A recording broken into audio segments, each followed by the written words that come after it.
All right, so welcome. This is a joint info session this morning. We'll be going over two grant programs, the Susquehanna Riverlands Conservation Landscape Mini Grant Program and the Clean Water Fund.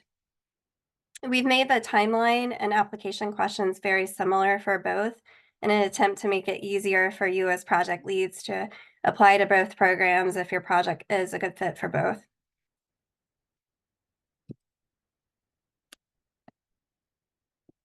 So here's a brief agenda for today. We'll be first introducing ourselves in just a minute, and then going over the Clean Water Fund, and then the Susquehanna Riverlands Conservation Landscape mini grants. And then we're going to go over a couple of scenarios of how the two programs could potentially work together. And then we'll take questions between both of the descriptions and at the end.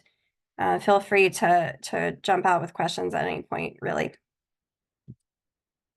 All right, so I'm Megan Blackman. I'm with the Lancaster Clean Water Partners. I administer the Clean Water Fund on behalf of the Lancaster Clean Water Partners. The Clean Water Fund is a donor-advised fund that is held at the Lancaster County Community Foundation. The Community Foundation allows us to use their portal to accept applications, and we also use it to do the grant agreements and grant reporting once grants are awarded. So we have Alma Felix here from the Community Foundation. Hi everyone, my name is Alma Felix. I am a program officer at the Community Foundation. Happy to be here. And I'll wrap up the intros. My name's Jen Tison. I'm VP of Operations and Conservation at the Lancaster Conservancy, and I'm the program manager for the Susquehanna Riverlands Conservation Landscape Mini Grants. We work closely with DCNR, who is the actual provider of the funds to us. So we are a state-funded grant program, which gives us a little bit more restrictions we have to adhere to, and we'll talk a little bit about that later. But I'm glad to have you all here. Great, so we'll get started with the Clean Water Fund specifics. So we are accepting applications for the Clean Water Fund of up to $25,000. Nonprofits and municipalities are eligible to apply. The Clean Water Fund is meant to be a catalyst for increased collaboration. So we would like to engage new audiences in clean water work in Lancaster County. And we welcome your innovative ideas for doing so. Again, it is a donor advised fund that's held at the Community Foundation. So eligibility requirements are those of the Community Foundation. So most of our eligibility requirements, or all of them, are listed on the screen. If you would like any resources for any of these, we do have some available on our website, which is on the screen. So things like providing your non-discrimination policy as it applies to your organization. So this is, there's no specific way that it needs to look like. It's whatever applies to your organization. Align with the Community Foundation's anti-hate policy. There's nothing that you have to do with that. That's just something that we put out there that is a requirement for organizations to be in alignment. And then serve Lancaster County residents without discrimination. This is related to specific projects. Projects needs to be serving Lancaster County without discrimination. Current 501c3 designation from the IRS. So with this specific fund, I know that the Clean Water Partners also accept grants from municipalities and potentially community groups working with city government or anything like that. But the organization that's applying, even if there's partners involved in the project, it needs to be 501c3 or municipality. Registered with the Pennsylvania Bureau of Charitable Organizations. So this one and the Form 990 are really things that organizations or charitable organizations in the Pennsylvania need to be in alignment with to be able to receive donations. So we require that. Also, there are some exemptions to the PA Bureau of Charitable Organizations. They are listed on their website. So if you are an exemption, there's a place where you can put that in your application. An annual audit or financial review by an independent CPA within the last 12 months. For this specific grant, it is encouraged, but not a requirement. For most of our other grants, it is a requirement. And then in good standing with all existing awards and contracts with the Community Foundation and Clean Water Partners as well. And I guess in this case, it's the the other partners that are involved in this as well. So again, if you need any resources, for example, templates, because you would like to create a non-discrimination policy or anything like that, we do have those available at langfound.org/grants. Under eligibility, there's a resources as well. Great, thanks, Alma.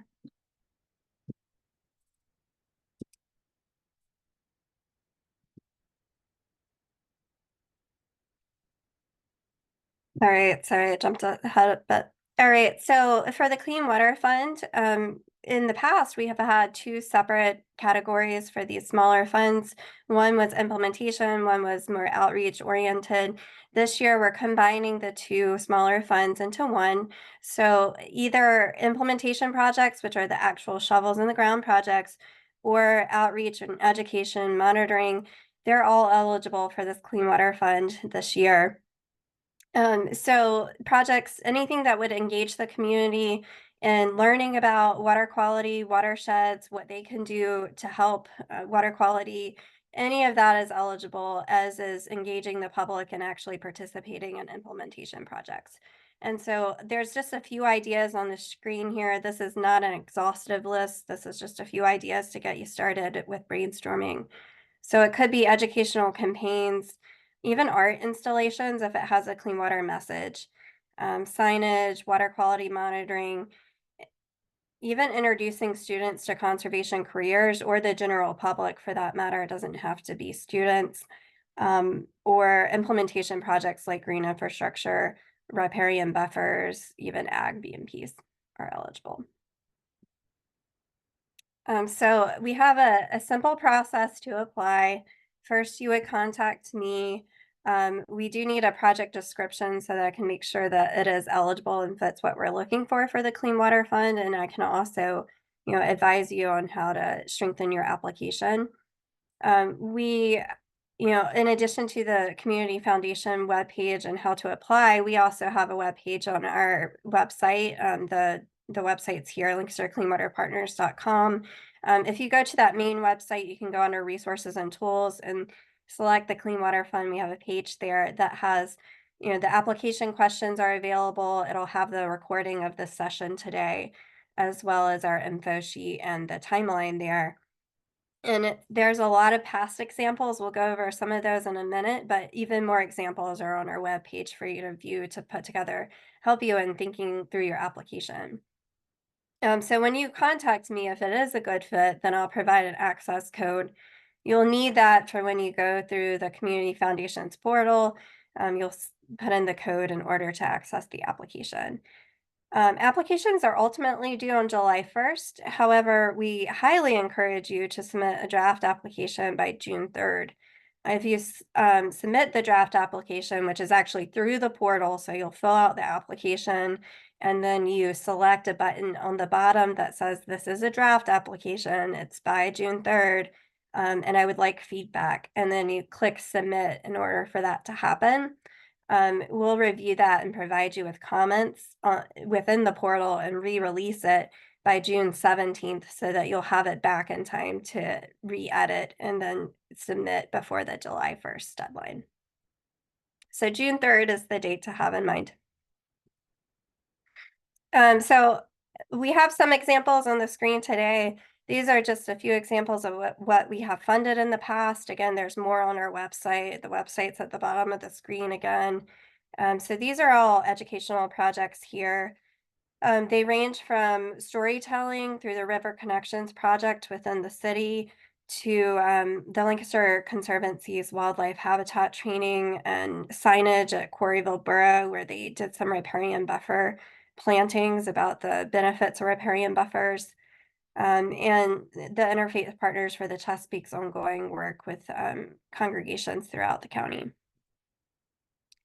Here's some implementation projects that have been funded through the Clean Water Fund, and you can see that they range from agricultural to more urban area, stormwater projects, meadow plantings. So really, again, any kind of BMP implementation is eligible as long as it does result in water quality improvements. All right, so here's the overall timeline. So again, June 3rd is the date for submitting a draft application for feedback, and then applications are due July 1st. If you are awarded a project, or either way, you'll find out by August 30th. If you are awarded, the grant period for the Clean Water Fund is September 1st through September 1st of next year, so you'll have a 1-year period. The grant agreement will be through the portal, and once it's signed, you'll receive all funding upfront. We do want to be involved. We like to be involved in all of these and stay on top of communications. So we'll want to know any dates of projects or plantings or the implementation that you're doing. So we like to keep those lines of communication open. And then a final report will be due by October 1st of next year. All right, so any questions specifically about the Clean Water Fund? And always reach out to me with any project-specific questions that you may have as you prepare your application.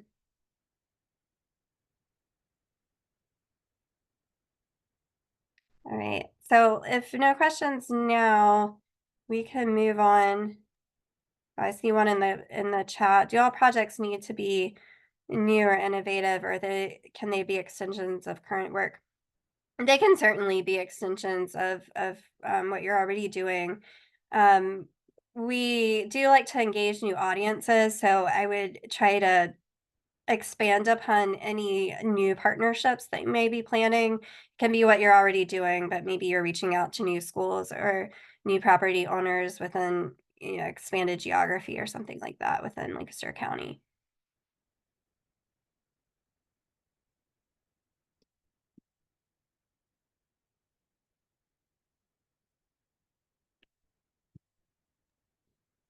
All right.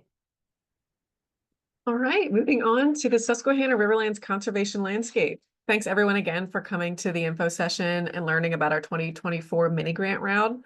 For those of you that might have applied in the past, either last year or in previous years, this year's process looks a little different. As Megan mentioned, we collaborated this year with the Clean Water Partners Clean Water Fund to try and make it really easy for applicants to apply to both programs and to align those kinds of resources and timelines, so you're not doing two separate applications, especially if the projects are eligible for matches. And we've had some examples of those in the past where one organization applies for a mini grant and a Clean Water Fund grant, and the project is fully funded that way. So we're really looking forward to hopefully getting some more of those types of projects.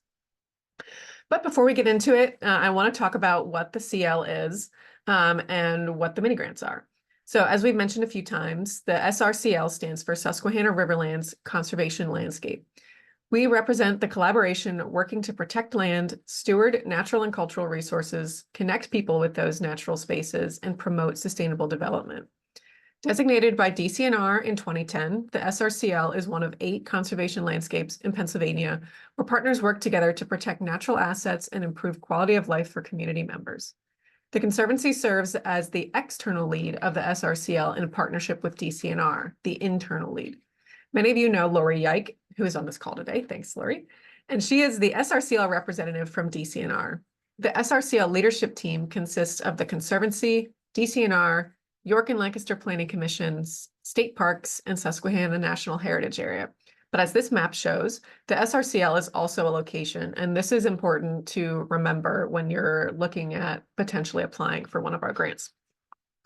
The SRCL technically encompasses all municipalities that touch the river and the boroughs that sit fully within those municipalities, so anything within the green boundary on the map here. However, as you can see, this does not include the cities of Lancaster and York. Unfortunately, that limits a lot of the projects that we can fund.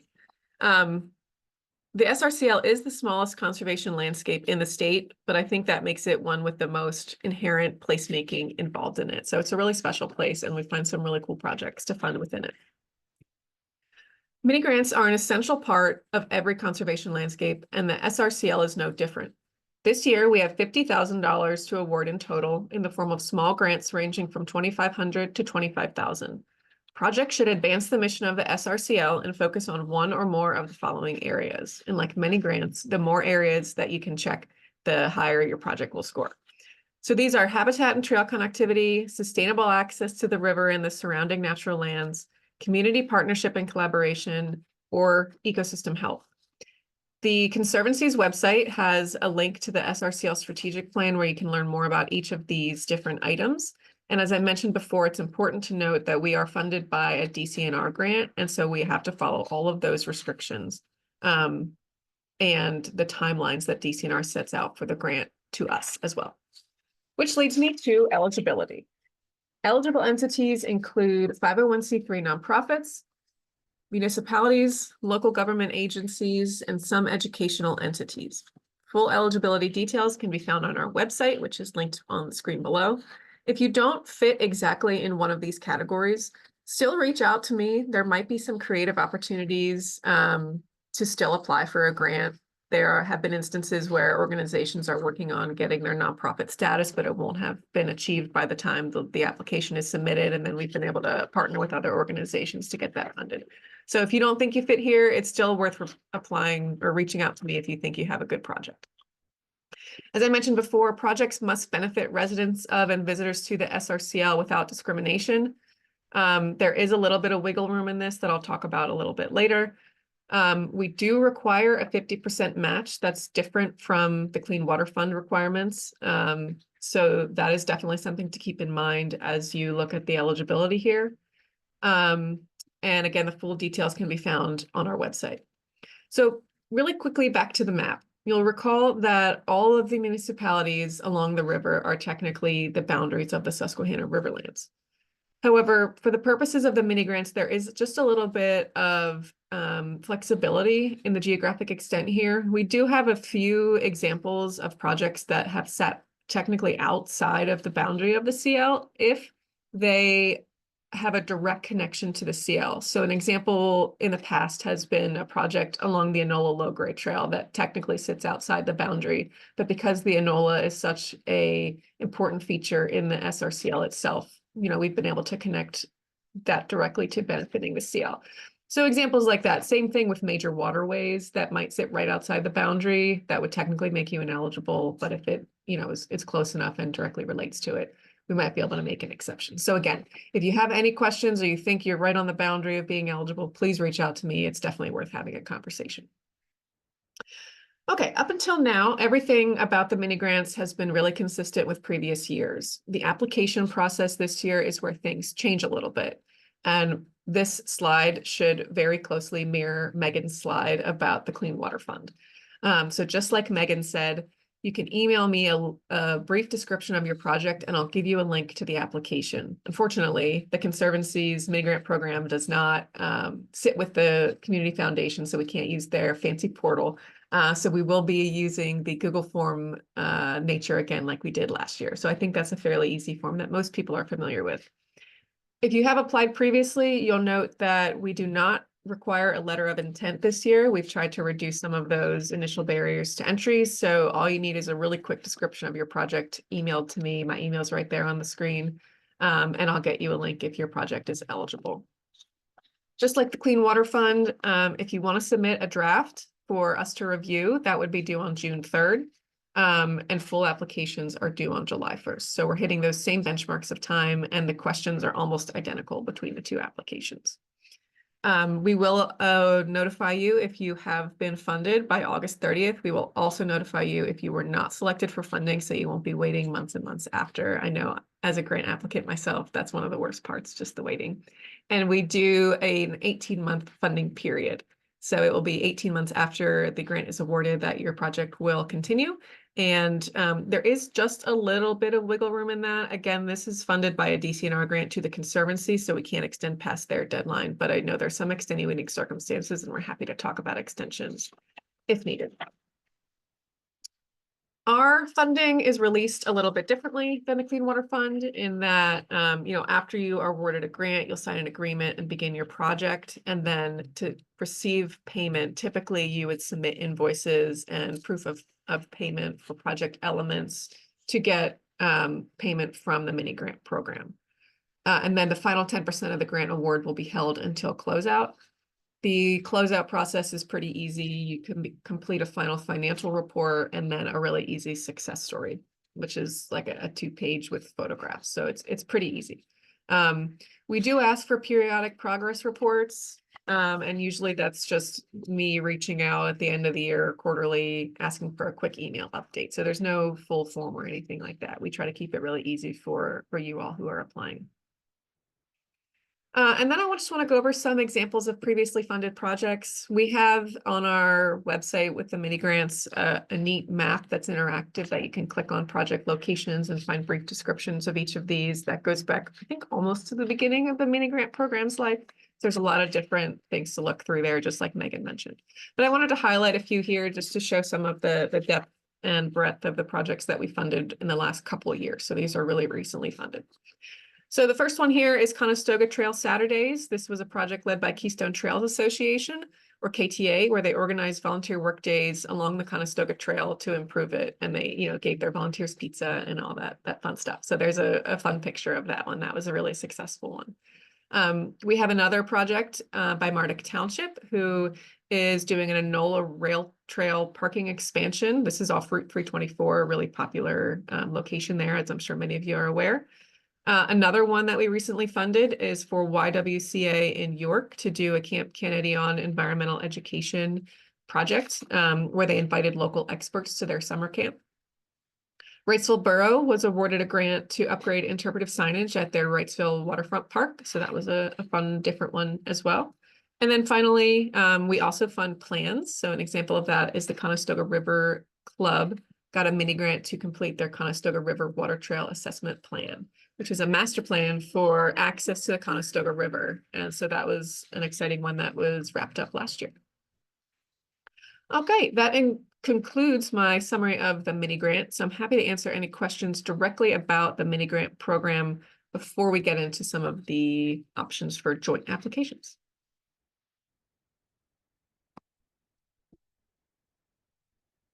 And again, most of these questions, we have a FAQ section on our website, which is linked here. You can copy that right into your browser and it'll go through lots of different resources, including an export of the application questions, along with an example of the contract that you would be signing should you be awarded funding. So if there are no questions now, we can move right on into we have prepared 2 examples of how the 2 programs might be paired. The first example is more of an implementation grant. In this example, a nonprofit is proposing to expand their existing parking lot and welcome center and a popular trail along the river in Lancaster County. Important to note that if you're going to apply for a joint application here, it has to be in Lancaster County because the Clean Water Fund does not extend into York.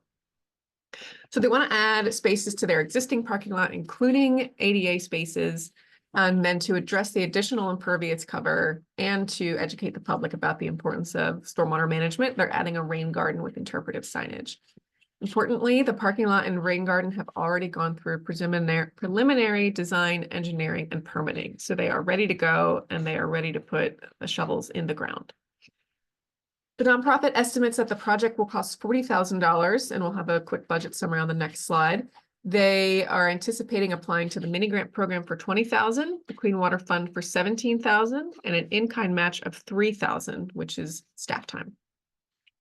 So this budget will look similar to what you would submit for both applications. We'll ask you to put line items for your different budget categories. So in this case, the budget would include professional services costs, materials for the parking lot, materials for the rain garden, the landscaping, the plants and things of that sort, and then the staff time, which they have listed here at $30 per hour for 1,000 or for 100 hours.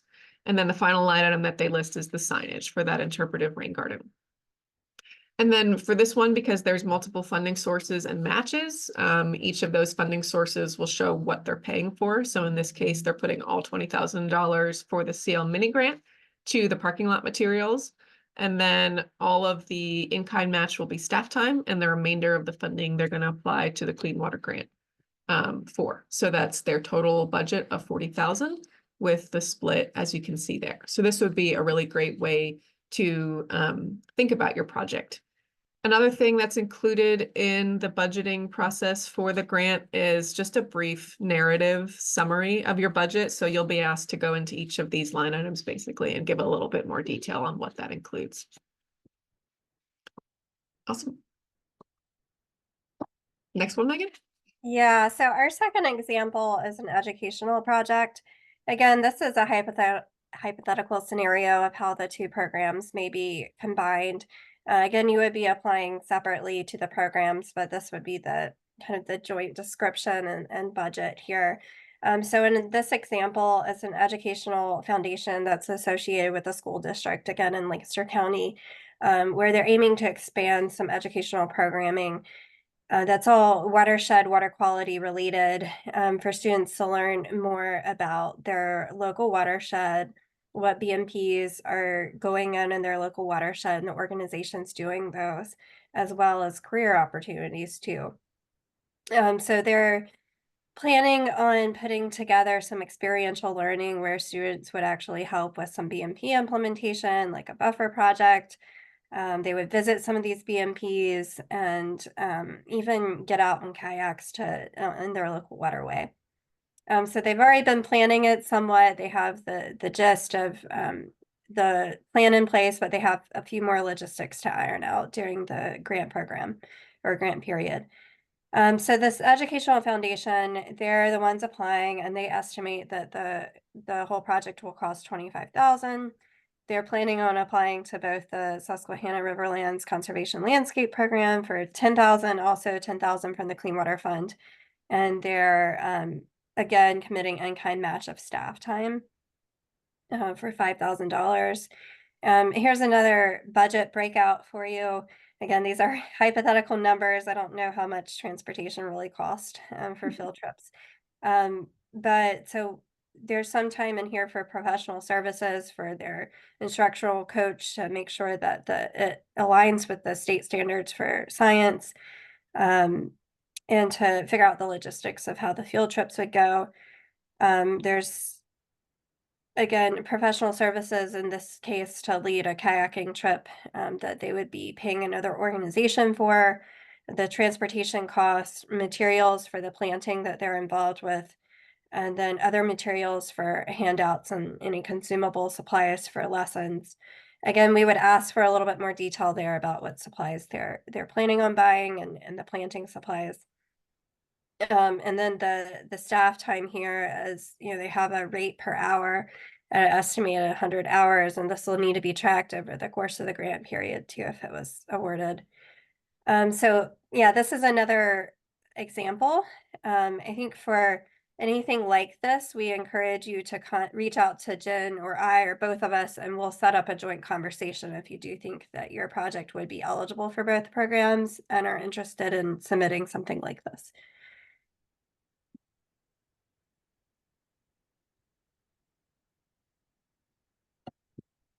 Excellent. Well, I Any think that, questions to wrap up? Yeah. joint questions for either program. Happy to review anything that you might have.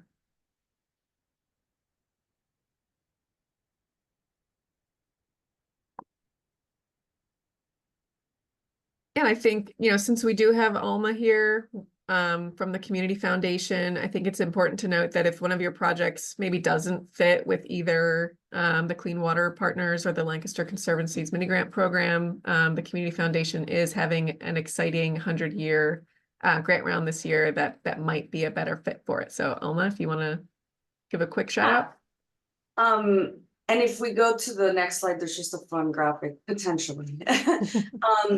But the Community Foundations, it's their 100-year anniversary this year, and we have a unique opportunity called the Shaping Tomorrow Awards, and where we're awarding a total of $1 million, but there's 250,000 allocated for the category of Our Planet.